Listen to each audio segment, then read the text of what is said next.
बिस्मिल्लाहिर्रहमानिर्रहीम। अस्सलाम वालेकुम डियर स्टूडेंट्स। उम्मीद करता हूँ कि आप तमाम लोग बखैर आफ़ियत होंगे। बच्चों, आज की इस वीडियो में हमने एक बहुत ही इंटरेस्टिंग, बहुत ही इजी बट बहुत इम्पोर्टेंट यूनिट को जो है वो डिस्कस करना है। हम लोगों ने आज स्टार्ट करना है unit 7 from class 11 physics, the deformation of solids. बच्चों, उम्मीद करता हूँ कि आपको ये वीडियो लेक्चर हेल्प करेगा। अगर आप लोग चैनल पे नए हैं तो काइंडली चैनल को सब्सक्राइब कर लें ताकि मज़ीद आने वाली वीडियोस आप तक पहुंचती रहें। उम्मीद करता हूँ कि आपने चैनल सब्सक्राइब कर लिया होगा। तो स्टार्ट करते हैं आज का वीडियो लेक्चर। बच्चों, मैटर क्या होता है? आप लोग जानते हैं कि कोई भी ऐसी चीज़ जो कि मैस रखती है और स्पेस ऑक्यूपाई करती है उसको हम कहते हैं कि ये मैटर है। मैटर की कितनी स्टेट्स होती हैं? 4 स्टेट्स होती हैं: solid, liquids, gases and plasma. These are the 4 basic states of matters.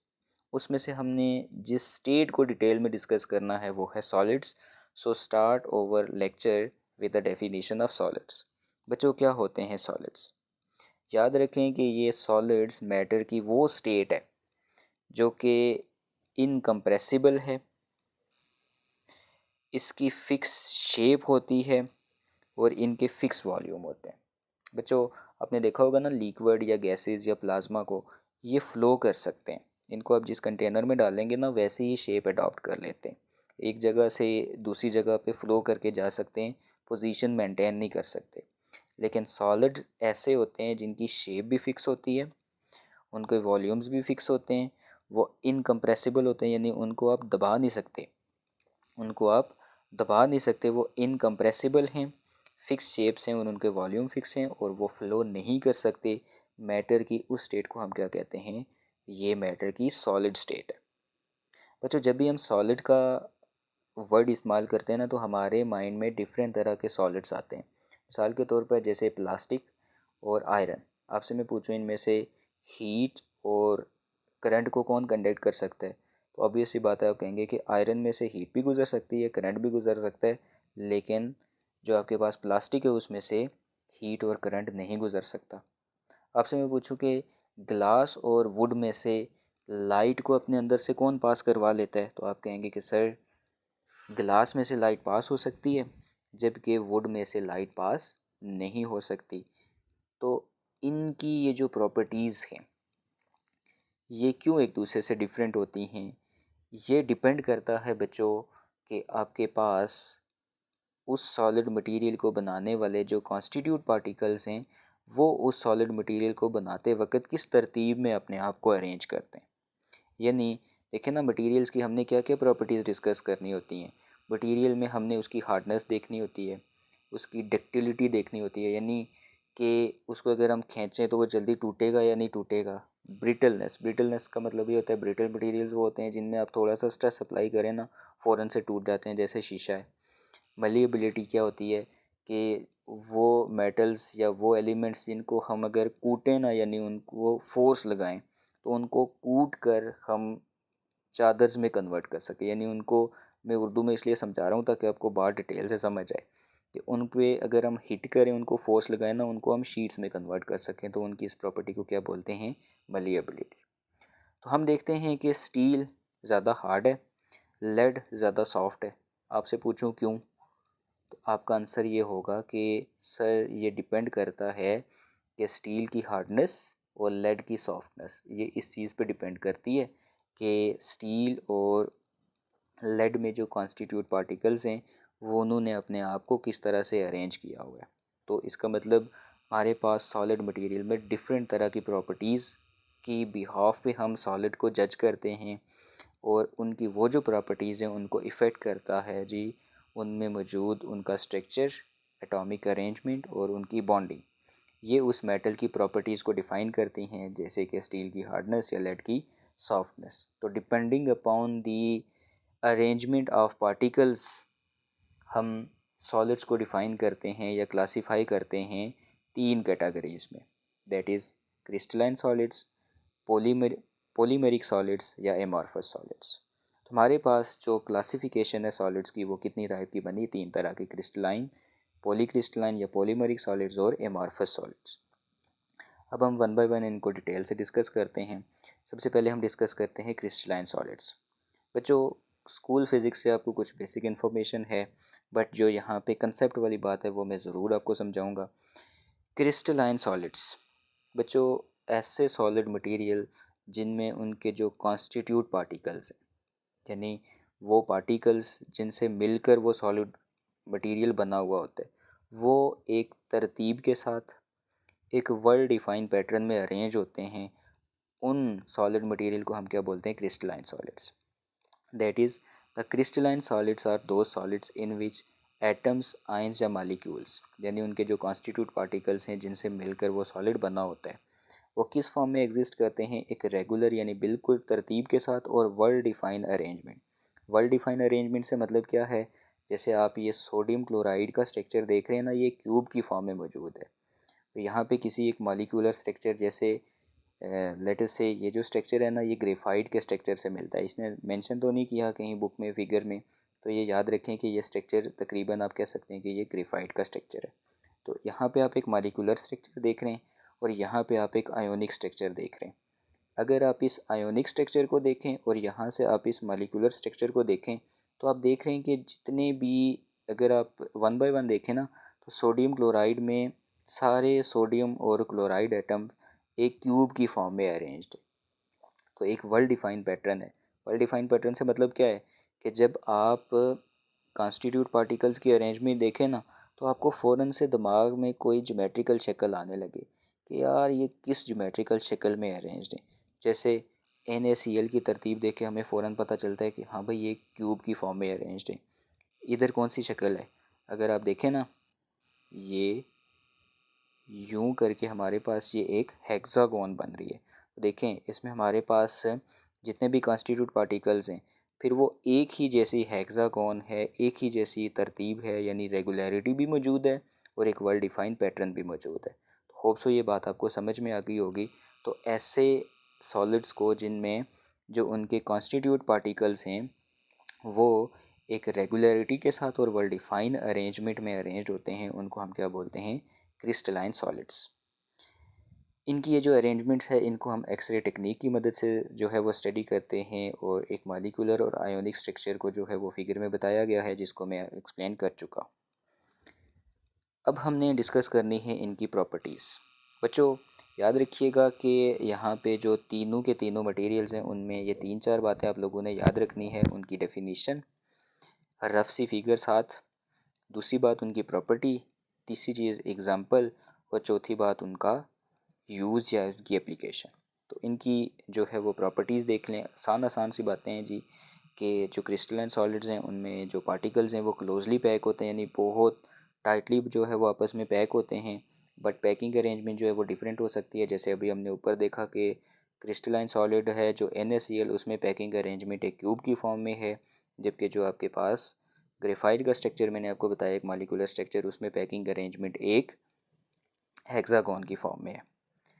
दूसरी प्रॉपर्टी कि जब इनको कट किया जाता है तो इनके जो क्लीव्स होते हैं वो शार्प होते हैं, यानी जो इनके किनारे आते हैं वो हमारे पास शार्प मिलते हैं। जैसे आप एक मैंगो को अगर तेज़ छुरी के साथ काटें ना, तो उसके वो सर्कुलर जो कॉर्नर बनेगा सेमी स्फीयर में, तो वो आपके पास क्या बनता है, एक शार्प सा उसका किनारा बनता है। तो यूँ आपके पास इनको कट करने से आपको इनके शार्प क्लीव्स मिलते हैं।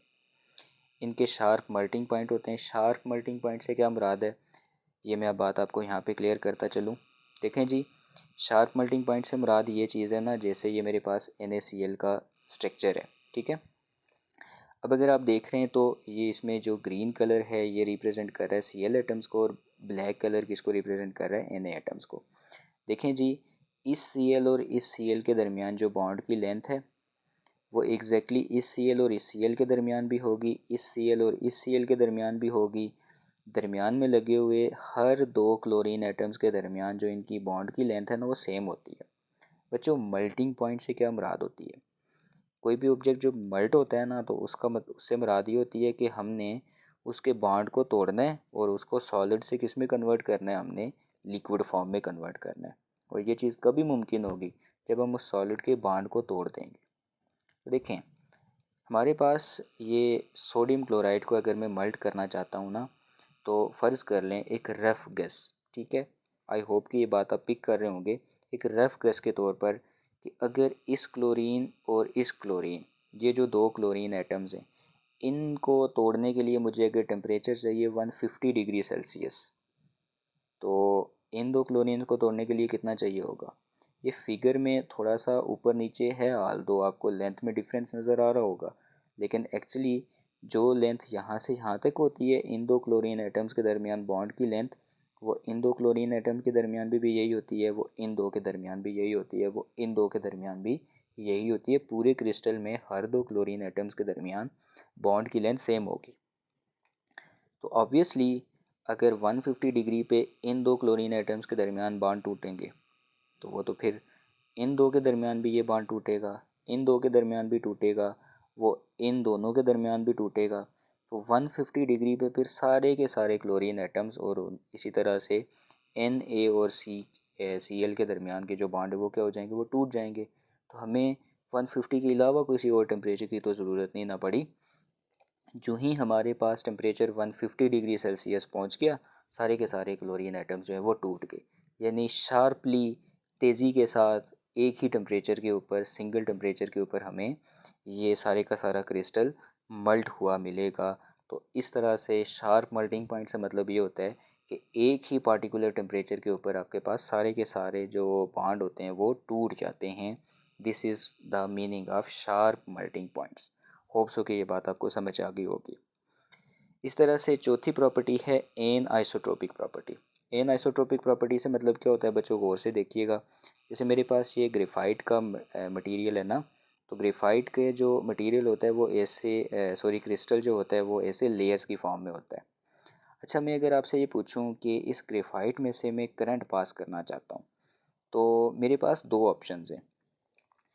बैटरी का पॉजिटिव टर्मिनल एक मैं इसकी टॉप पे अटैच कर लेता हूँ और नेगेटिव टर्मिनल में यहाँ पे अटैच कर लेता हूँ। तो अभी करंट किधर से किधर जाएगा, from positive to negative terminal of the battery. देखिए करंट जा रहा है ऊपर से नीचे की जानिब, ठीक है, करंट की डायरेक्शन यूँ है, this is the direction of current. जबकि लेयर्स की डायरेक्शन ऐसे मौजूद है, तो अभी current perpendicular to the layer जा रहा है। तो करंट को लेयर टू लेयर मूव करते हुए थोड़ी रुकावट का सामना है ना, एक लेयर से गुजरेगा, फिर दूसरी से गुजरेगा, फिर तीसरी से गुजरेगा। आपसे मैं कहूँ कि ज़्यादा आसानी से करंट को हम कैसे फ़्लो करवा सकते हैं, तो आप क्या बोलेंगे कि सर इसके बजाय अगर हम यूँ कर लें कि इस टर्मिनल को पॉजिटिव को इधर लगा दें, नेगेटिव को इधर लगा दें, तो अब करंट इधर से इधर जाएगा ना, सीधा यूँ। देखें करंट जाएगा ऐसे, लेयर्स भी ऐसे मौजूद हैं, तो करंट अब कैसे जा रहा है, पैरेलल टू द लेयर्स। तो आपसे मैं पूछूं परपेंडिकुलर टू द लेयर आसानी से गया या पैरेलल टू द लेयर्स आसानी से गया, तो ऑब्वियसली आप कहेंगे कि sir parallel to the layer आसानी से गया। इसका मतलब जो ग्रेफाइट है ना, इसमें से जो करंट कंडक्ट हो रहा है वो डायरेक्शन के ऊपर डिपेंड कर रहा है ना। तो बच्चों याद रखें कि ऐसी प्रॉपर्टीज़ जो कि डायरेक्शन के ऊपर डिपेंड करें उनको हम बोलते हैं एन आइसोट्रोपिक प्रॉपर्टीज़, जबकि वो जो डायरेक्शन के ऊपर डिपेंड नहीं करती उनको हम क्या बोलते हैं, आइसोट्रोपिक प्रॉपर्टीज़।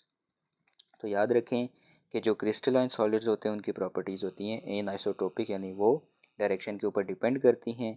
और लास्ट प्रॉपर्टी क्या है कि एक तो कट करने पे हमें इनके जो है वो शार्प एजेस मिलते हैं, अगर हम कट ना भी करें ना तो अमूमन जो क्रिस्टलाइन सॉलिड्स होते हैं उनके अपने भी जो एजेस हैं वो क्या होते हैं, आपके पास शार्प होते हैं।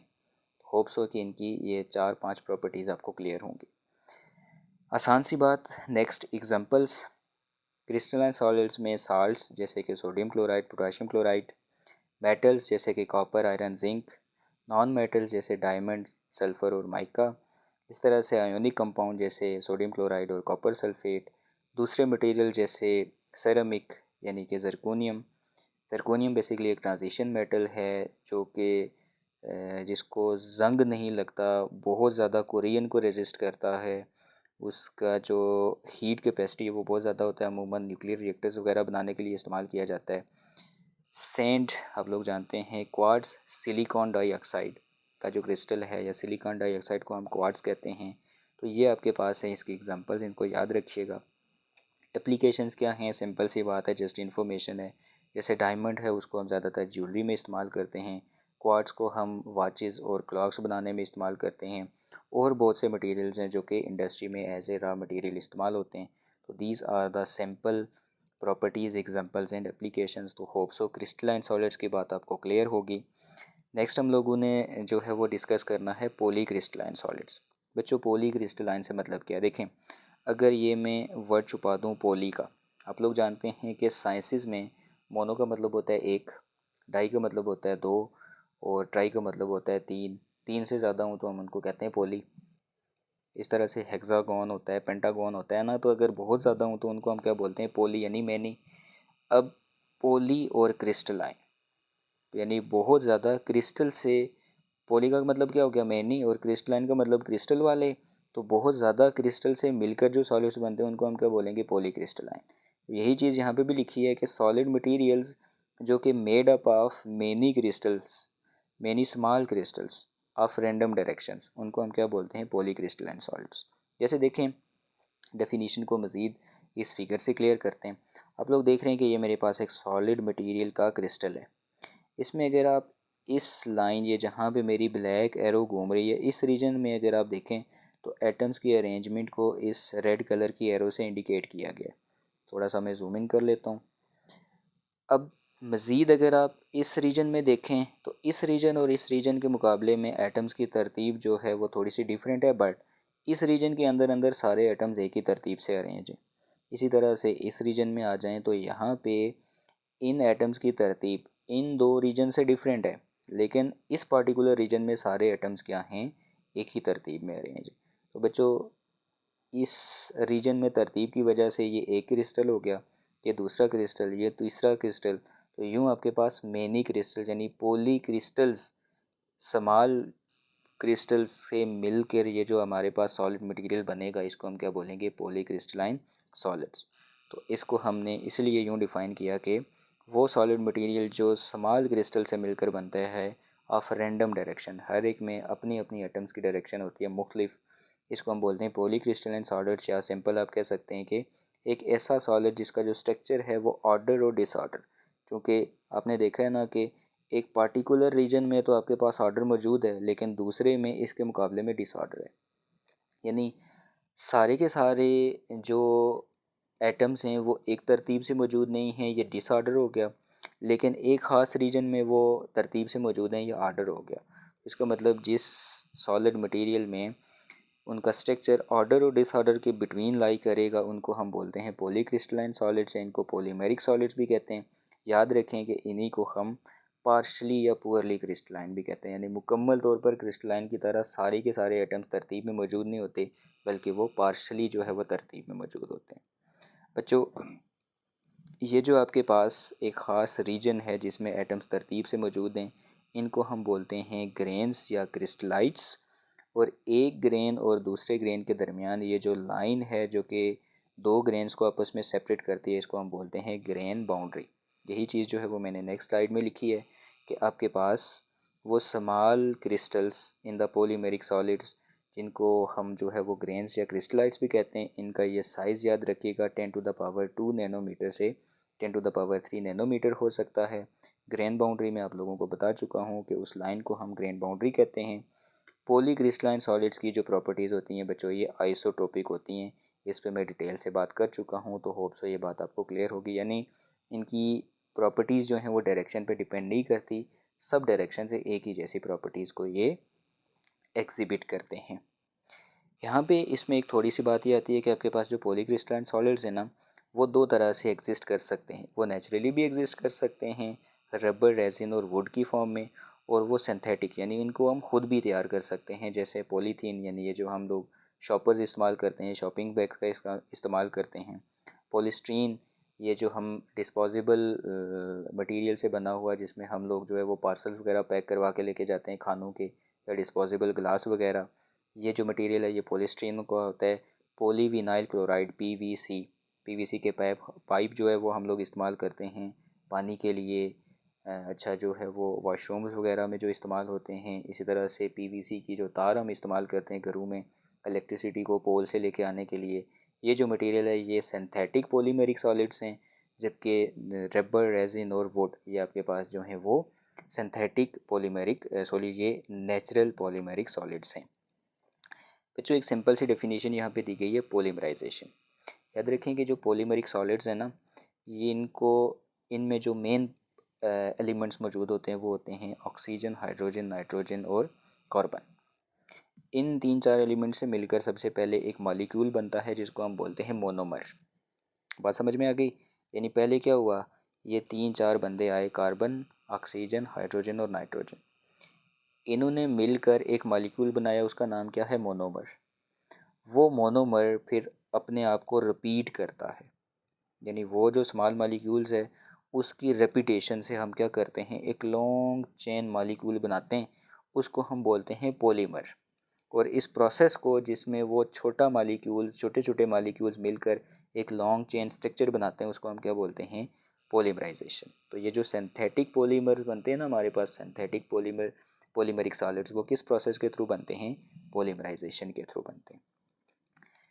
तो ये तो थी इनकी कुछ डिटेल, इंट्रोडक्टरी डिटेल्स। इनकी प्रॉपर्टीज़ बहुत आसान सी हैं। लो स्पेसिफिक ग्रेविटी, यानी ये लाइट वेट होते हैं। High strength to weight ratio, यानी ये ज़्यादा स्ट्रेस बर्दाश्त कर सकते हैं। इन पे आप जितना वज़न रखें ना, ये बर्दाश्त कर सकते हैं। जैसे हमारे घरों में जो प्लास्टिक टेबल्स वगैरह हैं ना, आपने देखा होगा, इस पे आप काफ़ी ज़्यादा जो है वो स्ट्रेस रख सकते हैं, ये बर्दाश्त कर सकता है काफ़ी ज़्यादा वज़न। ये टफ़ होते हैं, कोरियन रेजिस्टेंस, इनको जंग नहीं लगता, नॉन कंडक्टिव होते हैं, लो कॉस्ट होती है इनकी। ये इनकी प्रॉपर्टीज़ आ गई, सिंपल सी बात। फिर इनकी एप्लीकेशंस यानी यूजेस, आर्टिफिशियल मसल बनाने के लिए, इलेक्ट्रिक बैटरीज़ में इस्तेमाल होते हैं। इवन जो नासा ने अपना मार्स पे रोवर भेजा है, उसमें भी एक मटेरियल जो है वो पॉलीमरिक सॉलिड्स का इस्तेमाल किया गया है। आगे फॉर योर इन्फॉर्मेशन में डिटेल से मौजूद है, एंड पे बताता हूँ। और most of in organic metals, बहुत से सेरामिक्स, रॉक्स और आइस जो हैं, ये पॉलीक्रिस्टलाइन सॉलिड्स हैं जो कि हमारी डेली लाइफ में इस्तेमाल होती हैं। तो होप सो ये बात आपको क्लियर होगी। Last, amorphous solids. तो बच्चों सिंपल बात कि ऐसे सॉलिड मटेरियल जिनमें जो कॉन्स्टिट्यूट पार्टिकल्स हैं वो बिल्कुल रैंडम डायरेक्शन, यानी कोई तरतीब नहीं, कोई वेल डिफाइंड पैटर्न नहीं, अरेंज होंगे, उनको हम क्या बोलते हैं, एमॉर्फस सॉलिड। जैसे ये आप BeF2 का स्ट्रक्चर देख पा रहे हैं इस फिगर में। देखें, कहीं से आपको कोई वेल डिफाइंड पैटर्न या इसको देख के कोई ज्योमेट्रिकल शेप ज़हन में आ रही है? कोई भी नहीं आ रही। इसको देखें तो ये लगता है कि ये आपके पास एक एलिप्टिकल सी फॉर्म है। इधर अगर आप देखें तो इसको देख के लगता है ये कुछ सेमी सर्कुलर सी फॉर्म है। इधर ऐसा लगता है कि भाई ये हेक्सागोन बनने वाली थी। तो कोई समझ नहीं आती आपको, बिल्कुल बेतरतीब जो है वो अरेंजमेंट होती है कॉन्स्टिट्यूट पार्टिकल्स की। तो ऐसे मटेरियल्स को हम क्या बोलते हैं जी, एमॉर्फस सॉलिड्स। यानी एमॉर्फस का मतलब ही क्या होता है, विदाउट एनी शेप और फॉर्म। एमॉर्फस सॉलिड्स को हम ग्लासी सॉलिड्स भी कहते हैं, having structure like frozen liquids. अच्छा, ये बात बहुत इंपॉर्टेंट है, इसमें असल कंसेप्ट यहीं पे छुपा है, बाकी बातें आसान हैं। बच्चों देखें, जैसे हमारे पास एक लिक्विड है ना, तो पानी को अगर मैं फ़ौरन से कूल कर लूँ, यानी उस पानी के जो मॉलिक्यूल्स हैं उनको मौका ही ना दूँ कि वो तरतीब के साथ अरेंज हो सकें, तो वो तरतीब के साथ जब अरेंज नहीं हो सकेंगे तो वो कूल हो जाएंगे, तो वो कौन सा सॉलिड मटेरियल बनेगा, वो आपके पास बनेगा एमॉर्फस सॉलिड, ऑब्वियस सी बात है। तो हमारे पास इसी तरह से एमॉर्फस सॉलिड, जैसे कि ग्लास है, उसको अगर मैं मोल्ड करूँ ना, हीट करूँ उसको, तो वो सबसे पहले एक पेस्ट लाइक स्ट्रक्चर में चेंज होता है। उसको फिर मैं जब उसको जब मैं वापस कूल डाउन करता हूँ ना, तो कूल डाउन करने से वो आपके पास अगेन एक सॉलिड में कन्वर्ट हो जाता है। लेकिन क्योंकि वो पहले ग्लास था ना, ग्लास को हमने मोल्ड किया, मोल्ड करके तो एक लिक्विड में कन्वर्ट कर लिया और उसको फिर वापस कूल किया, तो उसको हम कहते हैं कि ये ग्लासी सॉलिड है। और चूंकि उसको मैंने पहले मोल्ड करके लिक्विड में कन्वर्ट किया, उस लिक्विड को मैंने सडनली कूल कर लिया, तो उस सडनली कूल्ड लिक्विड की वजह से इनको हम सुपर कूल्ड लिक्विड्स भी कहते हैं। ये बात याद रखिएगा, इनका एक और नाम क्या है, सुपर कूल्ड लिक्विड्स। बच्चों एक टेक्निक है एटॉमिक इलेक्ट्रॉन टोमोग्राफी, जिसको सिंपल आप AET भी कह सकते हैं। ये एक टाइप का जो है वो 3D इमेजिंग सिस्टम है, यानी एक ही क्रिस्टल को आप उसकी तीनों डायमेंशन से ऑब्ज़र्व कर सकते हैं। इस टेक्निक से ये बात रिवील होती है कि एक एमॉर्फस सॉलिड में 85% एटम्स जो हैं वो डिसऑर्डर अरेंजमेंट में मौजूद होते हैं, जबकि बाकी जो 15% बचते हैं ना उसमें कुछ ना कुछ अरेंजमेंट मौजूद होती है। इसलिए आप कह सकते हैं कि ये शॉर्ट रेंज ऑर्डर मटेरियल है, यानी इनमें जो ऑर्डर मौजूद है ना उसकी रेंज शॉर्ट होती है। देखें, 100% में से 15% सिर्फ अरेंजमेंट है और 85% जो है वो कोई अरेंजमेंट नहीं है। तो इसका मतलब ये शॉर्ट रेंज ऑर्डर्ड मटेरियल्स हैं, या इनका स्ट्रक्चर जो है वो शॉर्ट रेंज ऑर्डर स्ट्रक्चर होता है। अगर क्रिस्टलाइन सॉलिड्स का पूछूं तो वो कौन सा स्ट्रक्चर होगा, तो ऑब्वियसली आप कहेंगे कि चूँकि क्रिस्टलाइन सॉलिड्स में ओवरऑल सारे क्रिस्टल में ऑर्डर ही मौजूद होता है, तो वो एक लॉन्ग रेंज ऑर्डर स्ट्रक्चर रखते हैं। होप सो ये बात आपको समझ आ गई होगी। इनकी प्रॉपर्टीज़ बच्चों याद रखें कि एमॉर्फस सॉलिड जो है वो इनका कोई रेगुलर स्ट्रक्चर नहीं होता, ठीक है। डिफरेंट शेप में आपको मिलेंगे, कोई रेगुलर स्ट्रक्चर नहीं होता। इनका वॉल्यूम तो फिक्स होता है लेकिन कोई ख़ास ज्योमेट्रिकल शेप नहीं होती। जैसे ये मैंने अभी आपको इस ऊपर डेफिनीशन में मैंने ये सारी बात इस फिगर की क्लियर की कि जैसे वो कहता है कि BF2 का स्ट्रक्चर आप देख पा रहे हैं कि कोई भी आपके पास पार्टिकल्स की जो डेफिनेट शेप है वो आपके पास नहीं है, लेकिन ताहम जब ये सॉलिड मटेरियल बन जाएगा तो उसका जो है वो आपके पास एक फ़िक्स वॉल्यूम होगा। इनके जो मल्टिंग पॉइंट्स हैं वो शार्प नहीं होते, बल्कि इनके मल्टिंग पॉइंट एक ख़ास रेंज में मौजूद होते हैं। जैसे मैंने आपको NaCl की डिटेल से एग्जांपल समझाई ना, उसके मुकाबले में अगर आप एक एमॉर्फस सॉलिड को मल्ट करना चाहते हैं ना, तो वो यानी फ़र्ज़ कर लें मिसाल के तौर पर NaCl अगर एमॉर्फस सॉलिड होता तो वो क्या करता कि वो NaCl फिर क्या होता कि एमॉर्फस सॉलिड होने की वजह से अगर बिलफर्ज वो होता तो वो फिर 150 के ऊपर सारे सारे के सारे बांड इकट्ठे ना टूटते। हो सकता है कि दो कोई बांड 150 पे टूट दे तो दो कोई जाके 200 पे टूट दे, उससे अगले दो जाके हो सकता है 300 पे टूटते। यूँ हमारे पास टेम्परेचर की या मेल्टिंग पॉइंट की एक रेंज जो है ना वो बनती जाती थी कि भाई 150 से टूटना शुरू होंगे और 800 हज़ार तक टूटते ही रहेंगे। ऐसा काम होता है किस में, आपके पास एमॉर्फस सॉलिड में। जबकि हमने क्रिस्टलाइन सॉलिड में देखा था कि ऐसा कुछ नहीं होता, 150 पे अगर टूटना है तो फिर सब ने टूटना है। इसका मतलब इनके पास जो मेल्टिंग पॉइंट है वो रेंज में एग्जिस्ट करेगा। जैसे वो कहते हैं कि अगर हम एक ग्लास रॉड को हीट करें तो पहले ये एक सॉफ्टन पेस्ट लाइक स्टेट में जो है वो कन्वर्ट हो जाती है, और उसके बाद तकरीबन 800 डिग्री पे जाके ये एक विस्कस लिक्विड में कन्वर्ट होती है। आहिस्ता आहिस्ता जो है ये इसमें मल्ट होते होते होती है, एकदम से सारी ये गट्ठी मल्ट नहीं होती। नेक्स्ट प्रॉपर्टी के एमॉर्फस सॉलिड जो है इसी प्रॉपर्टी की वजह से हाई टेम्परेचर्स को जो है वो उसमें अपने आप को विदस्टैंड कर सकते हैं विदाउट अफेक्टिंग देयर एफिशिएंसी। अगर हम इनको कट करेंगे तो इनके जो क्लीव्स बनते हैं वो आपको इस पास शार्प नहीं मिलते, अनक्लीन क्लीवेजेस बनती हैं। और if these solids are melted and then cooled slowly they can be converted into crystalline solids। ये एक इम्पॉर्टेंट बात है कि किसी भी एमॉर्फस सॉलिड्स को बच्चों अगर हम ये कर लें कि देखें एमॉर्फस में क्या है, एटम्स आयन तरतीब के साथ मौजूद नहीं है ना, उनको सबसे पहले हम मोल्ड करें तो मोल्ड करने से सारे के सारे जो भी कॉन्स्टिट्यूट पार्टिकल्स हैं उनके दरमियान के बॉन्ड क्या हो जाएंगे, टूट जाएंगे। सारे के सारे कॉन्स्टिट्यूट पार्टिकल्स अब अलग-अलग मौजूद हैं। अगर हम उनको अब ये मौका दें आहिस्ता आहिस्ता कूल होने का, तो वो फिर क्या करेंगे, उनके पास अच्छा खासा वक्त होगा, वो एक तरतीब के साथ अपने आप को अरेंज कर सकते हैं। तो इसी वजह से जब हम एमॉर्फस सॉलिड को मल्ट करके ना तो आहिस्ता से कूल करें तो वो एमॉर्फस सॉलिड क्रिस्टलाइन सॉलिड्स में कन्वर्ट किए जा सकते हैं। इसी बिहाफ पे आई थिंक एक्सरसाइज का question number 2 short question conceptual मौजूद है कि जो पुरानी खिड़कियाँ होती हैं आपके पास, जो विंडोज़ होती हैं जिनमें ग्लास यानी शीशा लगा होता है, वो टाइम के साथ उनका जो ग्लास है ना वो हल्का सा वाइटिश अपीयरेंस देता है, मिल्की अपीयरेंस देता है। ऐसा क्यों होता है ये सोचिएगा ज़रूर। इनकी एग्जांपल्स में जो है वो हमारे पास ग्लास, समटाइम मैंने आपको बताया कि इसको सुपर कूल्ड लिक्विड भी कहते हैं, बता चुका हूँ।